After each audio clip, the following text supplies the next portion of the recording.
Nesta parábola que nós acabamos de ouvir, o evangelista diz que Jesus se dirigia de modo especial àqueles que se gabavam por si mesmos, se autoelogiavam em detrimento dos outros, e coloca aí uma condição para a oração ser ouvida. Ele fala isso logo depois da parábola da viúva, que ia sempre ao juiz pedindo para que ele atendesse. Então, na parábola anterior fala da perseverança na oração, e dessa fala da humildade na oração. E aí coloca dois personagens: um fariseu, que era membro de uma seita, eram considerados os puros, os grandes obedientes da lei, que cuidavam da lei nos seus mínimos detalhes, porém sem caridade. Era a lei pela lei, exageradamente. E o publicano era um pecador, chamado pecador público, porque trabalhava no recolhimento dos impostos dos romanos.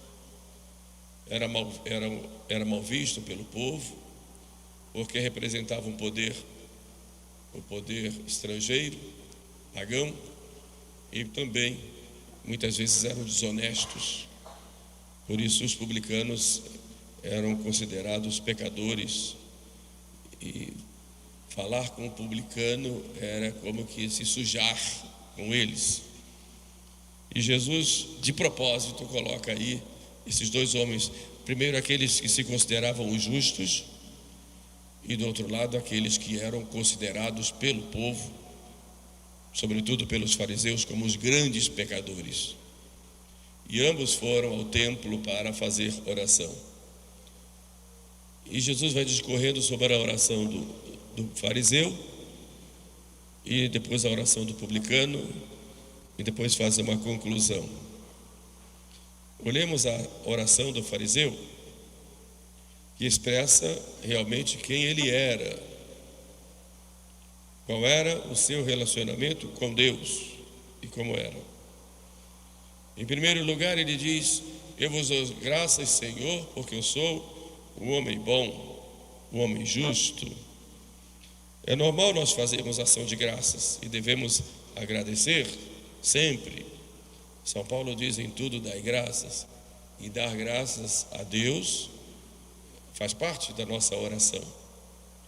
Porém, essa ação de graças do fariseu não era pelos dons que Deus tinha lhe dado, mas pelos dons que ele tinha por ele mesmo. E aí está o primeiro erro dele, que é também o nosso erro, das vezes em que nós buscamos nos enaltecer, nos autoelogiar, falsamente achando que aquilo que nós temos de bom tem em nós a sua origem. E este é o primeiro sinal do pecado de orgulho, porque a pessoa acha em si mesma, que suas obras são obras boas porque ele é bom. Não olha o seu lado real, que é de ser criatura de Deus.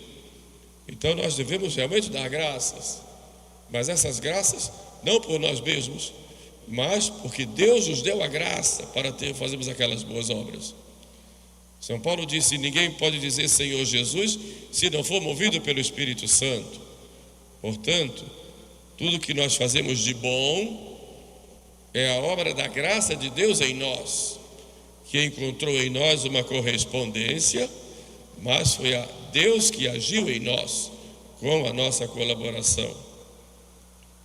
Ele avoca a si os seus méritos para Deus, uma espécie de mostrar para Deus: olha quem eu sou. Quem sabe essa oração pode ser a oração que nós estejamos fazendo quando vamos a Deus falar as coisas. Um segundo ponto, ele mostra: eu sou bom, não sou como os demais homens. Então ele se ostenta A vaidade é a segunda característica dele. Olha só, Senhor, como eu sou bom. Olha o que eu faço. Jejuo 2 vezes na semana. Dou o dízimo de tudo quanto possuo. Então ele se ostenta diante de Deus. Esta ostentação e esta vaidade nossa, seja diante de Deus, seja diante das pessoas, é característica do nosso orgulho e que impede a graça de agir. É um obstáculo a essa graça. Mas ele vai além. Eu não sou como os demais homens. Então ele já começa a se comparar com os outros. O orgulho faz isso da pessoa. Eu faço só as coisas boas, mas quando eu faço uma coisa ruim, não é culpa minha, é culpa sempre dos outros. Em Adão foi assim. Deus disse para Adão: acaso comeste o fruto que eu dei, que eu proibi? E Adão, ao invés de dizer, comi, Senhor, eu sou um miserável, sou culpado. Não, ele culpa Eva. Essa tentação nós temos sempre. Eu sou bom, os outros são ruins e são maus. E quando eu faço alguma coisa que em si não é boa, a culpa não é minha. Eu fui premido pela necessidade, fui premido pelo condicionamento, porque fizeram isso comigo, eu tive que responder. Quer dizer, nunca se assume nos seus erros, sempre coloca a culpa nos outros. Culpados são os outros por aquilo que eu faço de ruim. As minhas mazelas têm no outro a culpa. Este é um grande pecado do fariseu, um pecado de farisaísmo. Então a pessoa se julga acima das outras, se julga melhor que as outras, melhor do que realmente é, e se compara com as outras. Tem mais ciência, tem mais conhecimento, conhece Deus melhor que os outros, está numa espécie de religião de primeira classe. É um falseamento da verdade. Eu sou melhor, os outros não. Isso na igreja existe muito. Existem pessoas ou grupos que acham que são iniciados em certas verdades, em certos conhecimentos, e estão num patamar superior aos outros. Todos estão errados, eu estou certo. Todos pensam de modo errado, eu penso corretamente. E daí para ir à crítica aos outros é um passo apenas. Isso é de um farisaísmo muito grande, de dizer que nosso grupo, nosso jeito de ser é o único e o verdadeiro e todos os outros estão errados. É uma espécie de farisaísmo em que a pessoa se considera o suprassumo da fé católica, o suprassumo do conhecimento católico, da prática da religião, da prática da vida de fé católica. E os outros são de segunda categoria. Quando não vão além, todos estão condenados e só nós estamos salvos. Isso é característica de seitas. Na seita sempre vai atrás de alguns líderes que se dizem carismáticos, e esses líderes dizem: poucos se salvam, e a salvação somos nós. Só nós nos salvamos, porque poucos se salvam. Isso é característica de seitas. Todos estão condenados, e se quiserem se salvar, tem que entrar no nosso jeito de ser, tem que entrar no nosso grupo. Isso é característica de seitas. Todas as seitas surgiram sempre atrás de um líder ou de alguns líderes que se reuniram e se disseram plenamente conhecedores da verdade, que é dada a poucos. Daí uma espécie de gnose, de gnosticismo em todos esses grupos sectários. Então nós somos os os salvos. Era essa a característica dos fariseus. E falseando a realidade das coisas, falseando a verdade. É característica daquele que se diz que é o puro. Por outro lado, quando se mostra o seu erro, ao invés de ter humildade de reconhecer, procura desmoralizar aquele que está chamando a atenção. Procura criticar aquele que está chamando a atenção e procura tirar dele qualquer credibilidade. Não ataca o erro, não vai ao erro do qual ele está sendo acusado ou que está sendo mostrado dele, mas procura desmoralizar o que ele considera como adversário. Isso é a característica do farisaísmo. E hoje, no mundo existem muitos fariseus, inclusive dentro da igreja, que se colocam como nós somos os iniciados. Em todos os ramos na igreja a gente encontra grupos assim, seja mais do lado progressista, mais do lado tradicional. É um perigo, é uma infiltração que o demônio faz e pega as pessoas pela vaidade e pelo orgulho, se colocar acima dos outros, inclusive desrespeitando os outros na sua simplicidade, na sua mansidão e no seu desejo de fazer corretamente, julgando até as intenções dos outros.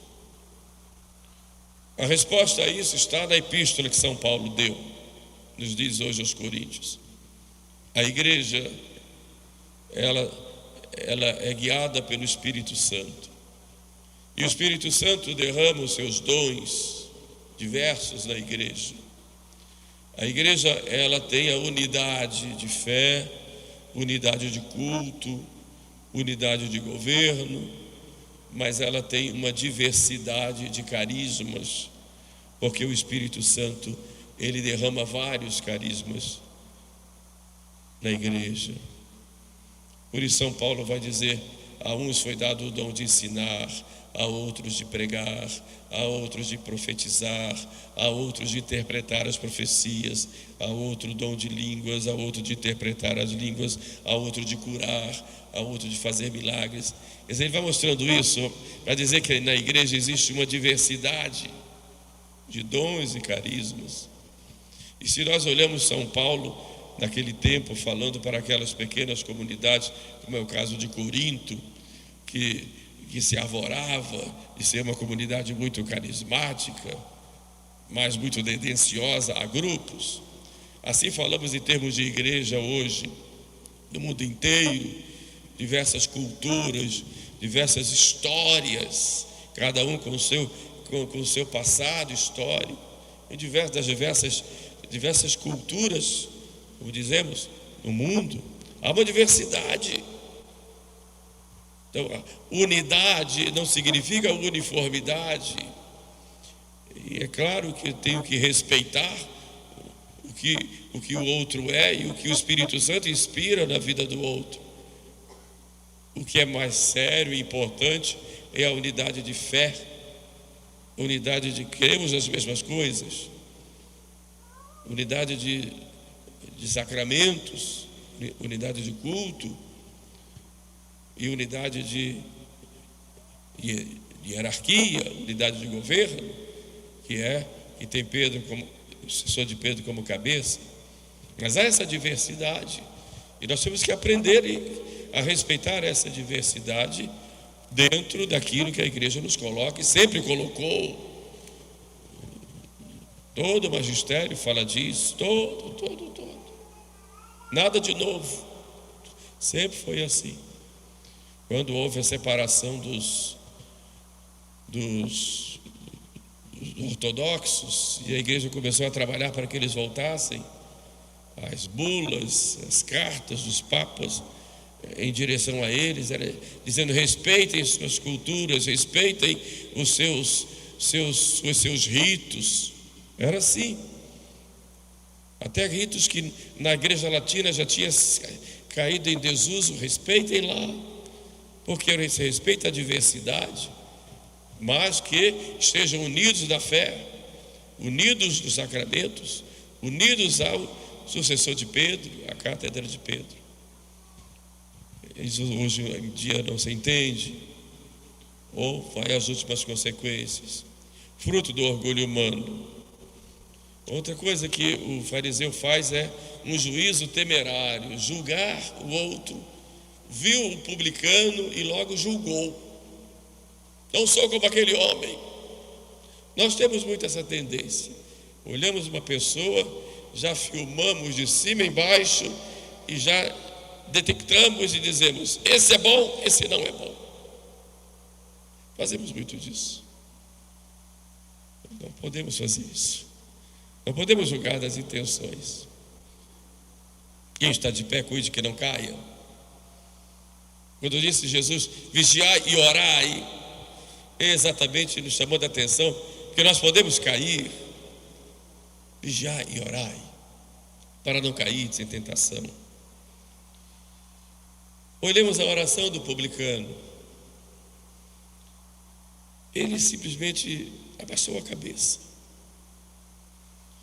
E na consciência da sua indignidade, nós somos indignos, somos frágeis, somos, como disse São Paulo, vasos de barro. Eu tenho que ter consciência disso, consciência de que eu sou pequeno e reconhecer isso. Não vou me ufanar diante dos outros. Eu sou pequeno. Jesus nos diz, é preciso ser como criança. Mas antes ele falou, se não vos converterdes e não vos tornardes como crianças, porque nós nos ufanamos tanto, e nos tornarmos crianças vai exigir de nós uma verdadeira conversão nessa consciência da nossa indignidade. Ele não levantava os olhos, temia a Deus, olhar para Deus e Deus olhar para nós. Sabemos que Deus olha com misericórdia, mas o temor de Deus deve nos levar a vermos em Deus alguém que nos ama, mas também alguém que nos julga, porque Ele conhece as nossas consciências e os nossos corações. Nós temos tanto temor dos homens, quantas coisas se faz do mais escondido, porque teme ser visto pelos homens. Mas Deus nos vê, até os nossos pensamentos. Temos tanto temor dos homens e temos tão pouco temor de Deus. Ele não levantava os olhos, porque estava cheio do temor de Deus. E sincero consigo mesmo e com Deus, ele bate no peito e diz: tende piedade de mim, Senhor, porque eu sou um homem pecador. Essa sinceridade consigo próprio é o começo da conversão. Enganar-se a si mesmo é a grande artimanha que o demônio faz com as almas, porque isso impede que a graça chegue, é o empecilho a ela. Por isso, sejamos sinceros. Não engane-se a si mesmo. Bata no peito. Reconheça a sua miséria. Reconheça a sua pequenez. Reconheça que não pode nada sem a graça de Deus. Reconheça-se pecador. Reconheça os seus defeitos. E bata no peito com sinceridade. E olhe para Deus com confiança. E diga: tende piedade de mim, Senhor, porque eu sou um pobre, não tenho nada, sou um pobre pecador. E essa súplica para Deus é irresistível. Deus não resiste a um coração contrito e humilhado. Deus não resiste a um homem sincero que diante dele pede perdão. Deus não resiste aos humildes. Com sinceridade, com espírito de penitência e reconhecimento, e olhando para o próximo com misericórdia, sendo expressão desse amor de Deus, aí Deus perdoa. Por isso a humildade daquele publicano para nós é uma lição. Tende piedade de mim, Senhor, porque eu sou um homem pecador. Quem se exalta será humilhado, e quem se humilha será exaltado. É a conclusão de Nosso Senhor nessa parábola. Maria, no seu Magnífica, diz que Deus derruba os poderosos dos seus tronos e exalta os humildes. Quem se exalta será humilhado. As pessoas vivem tanto em busca de louvores e honras dos outros, e hoje tanta gente gosta de aparecer para que ser louvado, honrado. É perigoso isso. Quem busca a fama, quem busca a ostentação, quem busca os louvores do mundo, está no caminho da perdição, porque vai ser uma peteca do demônio que vai jogar para um lado e para o outro, até depois cair no abismo. Peçamos a Nossa Senhora essa humildade, ela que reconhece as maravilhas de Deus, para que possamos também, com humildade, alcançarmos o céu e sermos exaltados na glória eterna. Louvado seja nosso Senhor Jesus Cristo.